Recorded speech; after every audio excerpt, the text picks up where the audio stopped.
So yeah, we got polarization, we get the big money donor clash, we get all the culture war noise. But underneath all that, there's this basic disconnect. The people making the laws mostly don't know what it's like to fight a bad boss, or get written up for taking your sick kid to the doctor, or go through a contract campaign where the company is threatening everybody. They might have opinions about those things, they might even be sympathetic, but they didn't live it. That's where this idea of a union candidate comes in.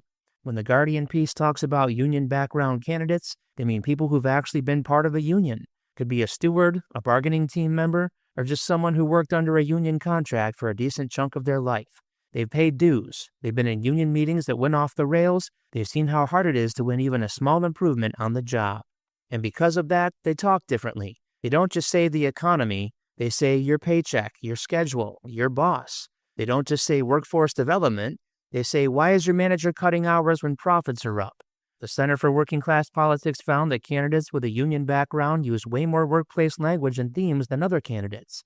And we're not talking a tiny bump. They found union candidates ran on pro-worker themes about 159% more often than non-union candidates. That's a huge gap.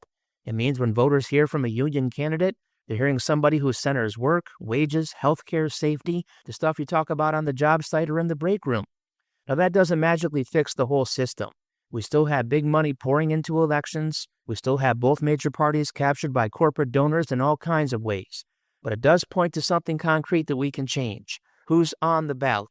Instead of waiting for some billionaire savior or some perfectly pure party, we can actively build a pipeline of people who come out of the labor movement, out of working class jobs, and get them into school boards, city councils, and state houses. So what does the research actually show about these union candidates? How they talk, how they vote, how they negotiate. What would it take for unions and rank-and-file workers to get a lot more of them running? Because if half the country is working class, but only a sliver of the ballot is, that's not just an accident. That's a choice the system is making, and we can make some different choices.